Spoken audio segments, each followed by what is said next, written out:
दोस्तों जय माता दी। नक्षत्र एक्टिवेशन की श्रेणी में आज हम बात करेंगे विशाखा नक्षत्र की। और विशाखा नक्षत्र के पहले 3 चरणों में शुक्र महाराज की तुला राशि होती है और चौथा एकमात्र चरण जो है उसमें वृश्चिक राशि होती है। यदि आपकी तुला राशि है तो ओम तत्व निरंजनाय नमः ये आपके लिए महामंत्र है। और यदि आपकी वृश्चिक राशि है ओम नारायणाय सुर सिंहाय नमः। एक और मंत्र बताऊं, लिख लेना, ओम नमो नारायण। ये सिद्ध मंत्र है वृश्चिक राशि वालों के लिए। ओम नमो नारायण छोटा सा मंत्र है, इसका जप करते रहो, बहुत अच्छा लगेगा, बहुत लाभ होगा, बहुत मानसिक शांति होगी। आइए अब हम बात करते हैं विशाखा नक्षत्र की। स्वामी ग्रह हैं गुरु। तो बुद्धिमान जातकों से मैं बात कर रहा हूं। बुद्धि तो है, ज्ञान तो बुद्धि तो बुद्ध देते हैं, ज्ञान देते हैं गुरु, प्रेरणा देते हैं, आंतरिक ज्ञान होता है, आत्मा वाली बात होती है। तो ज्ञानी लोगों से बात कर रहा हूं। और नक्षत्र देवता भी इंद्र हैं और अग्नि हैं। इंद्र अग्नि दोनों हैं। इंद्र देवताओं के राजा होते हैं और अग्नि तो अग्नि होती हैं। ओम इंद्राग्निभ्याम नमः। इस मंत्र का आप जप करिए रोज 108 बार। 2 मिनट लगेंगे 108 बार पढ़ने में। ओम इंद्राग्निभ्याम नमः। जब भी कोई पूजन पाठ करते हैं इस मंत्र से 108 आहुति से हवन जरूर करिए। होम पदार्थ जो है उसमें जौ मिलाइए, घी मिलाइए और खीर जरूर मिलाइए। इसके अलावा जितनी चीज आपको मिलानी है आप मिला सकते हो। इससे हवन जरूर करिए। शुभता होगी, लाभ प्राप्त होगा, मानसिक शांति होगी और प्रगति के द्वार खुलेंगे। बलि पदार्थ है गुड़ और चावल। यदि आपको दान करना है तो थोड़ा महंगा दान है आपके लिए, स्वर्ण दान या फिर गोदान। गाय का दान और सोने का दान आपके लिए बहुत शुभ है और हर विपरीत परिस्थितियों से निकाल कर अच्छी परिस्थितियों तक ले जाया जा सकता है इस दान के द्वारा। तो ये दान आप कर सकते हैं। और नक्षत्र वृक्ष है अशोक। ये जो नक्षत्र वृक्ष है वो अशोक है और यहाँ पे सीता लिखा हुआ है, अशोक है। और एक और वृक्ष है जो आपके लिए इम्पोर्टेंट है, वो है आम। आप चाहे तो आम और अशोक, आप चाहे तो दोनों।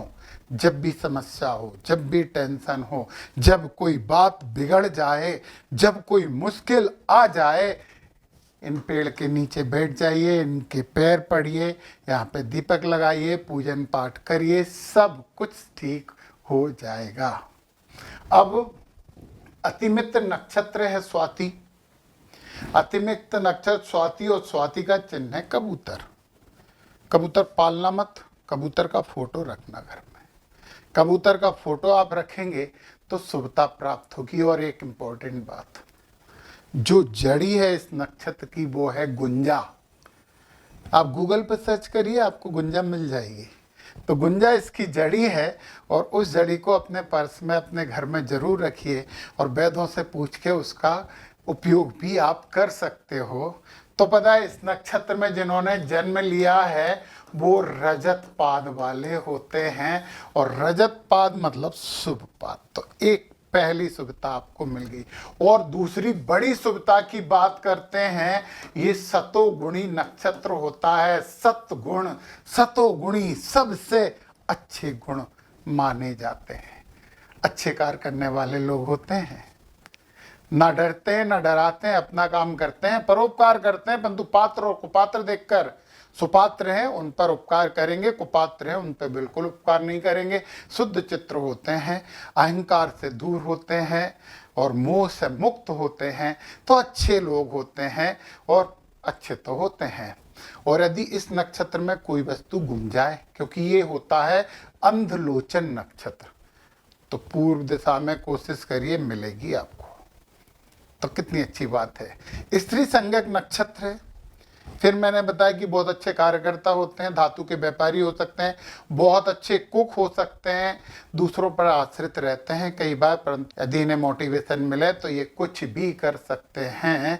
और स्त्री संज्ञक नक्षत्र होने के कारण स्त्रियां पुरुषों पे थोड़ी दादागिरी करती हैं। मान लो, आप नाराज मत होइए, मान लीजिए बहन जी मेरी बात कि हाँ थोड़ी सी आप कोशिश तो करती हैं कि पुरुष आपसे दबकर रहें, तो हाँ ऐसा होता है। चलिए, ये तो हमने बात की, इन सब की नक्षत्रों की बात की। अब सुनिए इसके चारों चरणों की बात, परंतु उससे पहले कुछ बात और बताएं। इस नक्षत्र के जातक अति महत्वाकांक्षी होते हैं, उत्साही वक्ता होते हैं।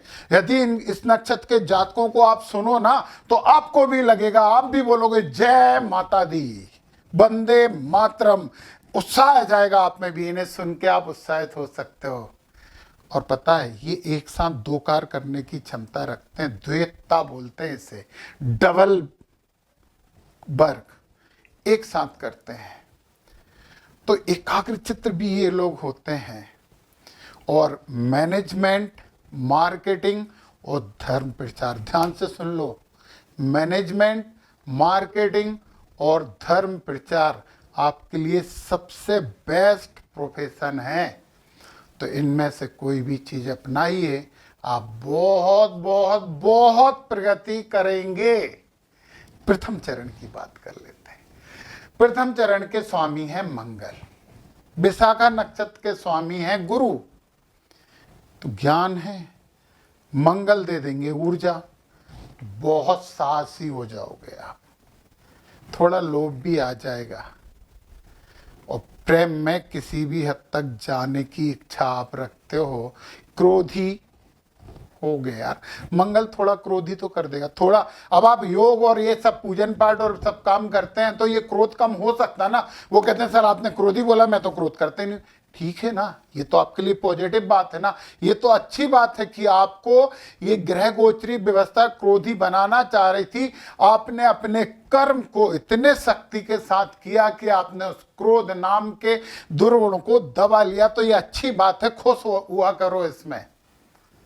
और इस नक्षत्र में जन्मे लोग यदि मार्केटिंग एग्जीक्यूटिव बन जाएं तो उनसे बेस्ट कोई नहीं हो सकता। तो कोशिश करिए ये फील्ड अपनाने की, चुनने की, तो आप बहुत आनंद में रहेंगे, फायदे में रहेंगे। चलिए, विशाखा नक्षत्र के द्वितीय चरण में, यहाँ पे भी तुला राशि है, स्वामी हो जाते हैं शुक्र।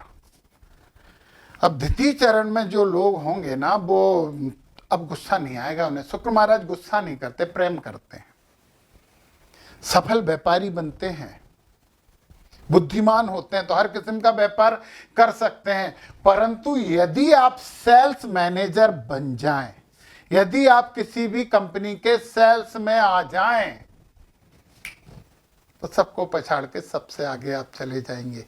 तो यदि आपके लिए ये फील्ड उपयुक्त लगता है आपको, तो करिए, प्रगति तो मिलेगी ही मिलेगी, ये तो पक्की बात है। विशाखा नक्षत्र के तृतीय चरण में यहां पे भी शुक्र महाराज की तुला ही राशि है, तो आप प्रसन्नचित्त रहेंगे। सबसे बड़ी चीज इस दुनिया में, सबसे सुखद, सबसे वीआईपी कोई चीज है तो वो ये है कि आदमी प्रसन्नचित्त रहे, विनम्र रहोगे, और पता है थोड़े मजाकी भी रहोगे। यानी जो लोग आपके संपर्क में आएंगे ना, वो भी खुश हो जाएंगे। तो आप प्रसन्न, तो दूसरे लोग को भी आप प्रसन्न करने की क्षमता रखते हैं। तो बहुत अच्छे तो हो यार, शाखा नक्षत्र वाले अच्छे लोग हो। धर्मगुरु बन जाओ, व्याख्यान देने लगो, धर्म के उपदेश देने लगो, ये आपके लिए सबसे अच्छा कार्य है।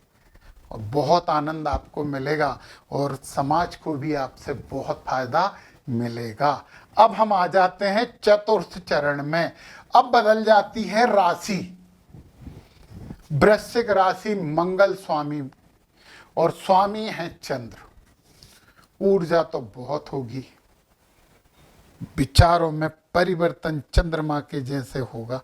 कितने तेजी से चंद्रमा परिवर्तित होते हैं। विचार अस्थिर होंगे, भावुक बहुत हो गए, ऊर्जा भी है, भावुक भी है, तो ईर्ष्यालु हो जाओगे। अब आप बोलोगे मैं ईर्ष्यालु नहीं हूं। एक बात ध्यान से सुनिए, लक्ष्य प्राप्त करने की आप में क्षमता है। आप बोलोगे वो वहां तक पहुंचा है तो मैं वहां तक क्यों नहीं पहुंच सकता, और आप पहुंच के मानोगे। तो इस ईर्ष्या की सकारात्मकता को अपने उपयोग में लाइए। उसकी साड़ी मेरी साड़ी से सफेद क्यों? अब मेहनत करके उस साड़ी को धोइए, सब कुछ करिए, तो आपकी साड़ी भी सफेद हो जाएगी। ये एक एग्जाम्पल है। परंतु परंतु परंतु हर क्षेत्र में आप इस ईर्ष्या नाम के गुण से प्रगति प्राप्त कर सकते हो और प्रगतिशील बन सकते हो। वृश्चिक राशि वाले हो तो ऊर्जावान तो आप हो और अच्छा तो आप करोगे ही करोगे। मेरी भी आपको शुभकामनाएं हैं। इन उपायों को अपनाइए और अच्छा कार्य करिए।